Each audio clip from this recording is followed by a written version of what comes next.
जय श्री कृष्ण दोस्तों, राधे राधे। ऋतु भक्ति चैनल में आप सबका स्वागत है। आज श्रीमद् भागवत महापुराण में कंदर्प जी और देव आहुति का विहार। श्री मैत्री जी ने कहा, विदुर जी, माता पिता के चले जाने पर पति के अभिप्राय को समझ लेने में कुशल साध्वी देव आहुति कंदर्प जी का प्रतिदिन प्रेम पूर्वक सेवा करने लगी। ठीक उसी तरह जैसे श्री पार्वती जी भगवान शंकर की सेवा करती हैं, उसने काम वासना, दम्भ, द्वेष, लोभ, पाप और मत का त्याग कर बड़ी सावधानियों और लगन के साथ सेवा में तत्पर रहकर विश्वास सहित पवित्रता, गौरव, संयम और प्रेम और मधुर भाषणी गुणों से अपने परम तेजस्वी पति को संतुष्ट कर दिया। देवाहुति समझती थी कि मेरे पति देव देव से भी बढ़कर हैं, इसीलिए वे उनसे बड़ी बड़ी आशाएं रखकर उनकी सेवा में लगी रहती थी। इस प्रकार बहुत दिनों तक अपना अनुवर्तन करने वाली उन मनुपुत्री का व्रत आदि का पालन करने से दुर्बल हुई देव ऋषि श्रेष्ठ कंदर्प को दयावश कुछ खेद हुआ और उन्होंने उनसे प्रेम गदगद वाणी से कहा। कंदर्प जी बोले, मनुनंदिनी, तुमने मेरा बहुत आदर किया है। मैं तुम्हारी उत्तम सेवा और परम भक्ति से बहुत संतुष्ट हूँ। सभी देवधारियों को अपना शरीर बहुत प्रिय है एवं आदर की वस्तु होती है, किंतु तुमने मेरी सेवा के आगे उसके क्षीण होने की भी कोई परवाह नहीं की।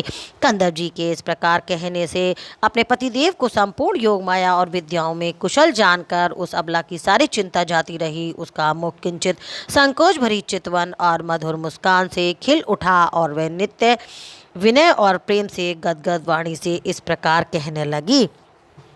दुष्श्रेष्ठ स्वामीन, मैं ये जानती हूँ कि कभी निष्फल न होने वाली योग शक्ति और त्रिगुणात्मक माया पर अधिकार रखने वाला आपको ये सब ऐश्वर्य प्राप्त है, किंतु प्रभु, आपने विवाह के समय जो प्रतिज्ञा की थी कि गर्भाधान होने तक मैं तुम्हारे साथ गृहस्थ सुख का उपभोग करूँगा, उसकी अब पूर्ति होनी चाहिए, क्योंकि श्रेष्ठ पति के द्वारा संतान प्राप्त होना पतिव्रता स्त्री के लिए महान लाभ है। हम दोनों के समागम के लिए शास्त्र के अनुसार जो कर्तव्य हो उसका आप उपदेश दीजिए और उपटन, गंध, भोजन आदि उपयोगी सामग्रियां भी जुटा दीजिए, जिससे मिलन की इच्छा से अत्यंत दीन दुर्बल हुआ मेरा ये शरीर आपके अंग संग के योग हो जाए, क्योंकि आपकी ही बढ़ाई हुई काम वेदना से मैं पीड़ित हो रही हूँ। स्वामिन, इस कार्य के लिए एक उपयुक्त भवन तैयार हो जाए, इसका भी विचार कीजिए। विदुर जी, कंदर्प मुनि ने अपनी प्रिया की इच्छा पूर्ण करने के लिए उसी समय योग में स्थित होकर एक विमान तैयार किया जो इच्छा अनुसार सर्वत्र जा सकता था। ये विमान सब प्रकार के इच्छित भोग सुख प्रदान करने वाला, अत्यंत सुंदर, सब प्रकार के रत्नों से युक्त, सब संपत्तियों के उत्तरोत्तर वृद्धि में संपन्न तथा मणिमय खम्भों से सुशोभित था। ऐसे सुंदर घर को जब देवाहुति ने बहुत सुंदर चित्त से नहीं देखा तो सबके आंतरिक भाव को परख लेने वाले कंदर्प जी स्वयं ही कहा, भीरू, तुम इस बिंदु सरोवर में स्नान करके विमान पर चढ़ जाओ। ये विष्णु भगवान का रचा हुआ तीर्थ मनुष्यों को सभी कामनाओं की प्राप्ति कराने वाला है। विदुर जी, जब स्वामिन को सम्मान देने वाली उन रमणियों, बहुमूल्य मसालों तथा गंध आदि से मिश्रित जल के द्वारा मनस्वती देवाहुति का स्नान कराया तो उसे 2 नवीन और निर्मल वस्त्र पहनने को दिए।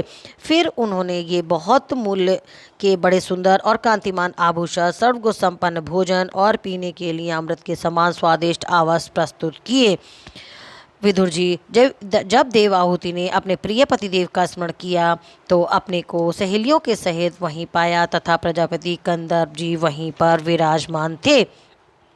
इस प्रकार महायोगी कंदर्प जी ये सारा भूमंडल द्वीप वर्ष आदि की विचित्र रचना के कारण बड़ा आश्चर्य में प्रतीत होता है, अपनी प्रिया को दिखाकर अपने आश्रम लौट आए। फिर उन्होंने अपने 9 रूपों में विभक्त कर रति सुख के लिए अत्यंत उत्सुक मनुकुमारी देवाहुति को आनंदित करते हुए उसके साथ बहुत वर्षों तक विहार किया, किंतु उनका इतना लंबा समय एक मुहूर्त के समान ही बीत गया।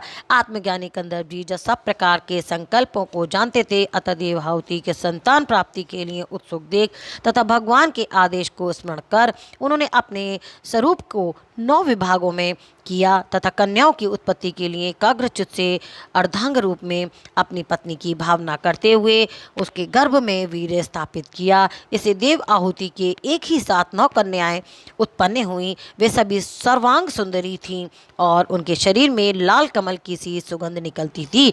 इसी समय शुद्ध स्वभाव वाली सती देवाहुति ने देखा कि पूर्व पूर्व प्रतिज्ञा के अनुसार उनके पतिदेव संन्यास आश्रम ग्रहण करके वन को जाना चाहते हैं, तो उन्होंने अपने आंसुओं को रोककर ऊपर से मुस्कुराते हुए व्याकुल एवं संतप्त हृदय से धीरे धीरे अति मधुर वाणी से कहा। उस समय वे सिर नीचा किए हुए अपने नक मणि मंडित चरण कमल में पृथ्वी को कुरेद रही थीं। देवाहुति ने कहा, भगवान, आपने जो कुछ प्रतिज्ञा की थी वे सब तो पूर्णतः निभा दी, तो भी मैं आपकी शरणागत हूँ, अतः आप मुझे अभ्यदान और दीजिए। ब्राह्मण इन कन्याओं के लिए योग्य वर खोजने पड़ेंगे और आपके वन के चले जाने के बाद मेरे जन्म मरण शोक को दूर करने के लिए कोई भी होना चाहिए। प्रभु, अब तक परमात्मा से विमुख रहकर मेरा जो समय इंद्रिय मुमुख भोगने में बीता है वे तो निरर्थक ही गया।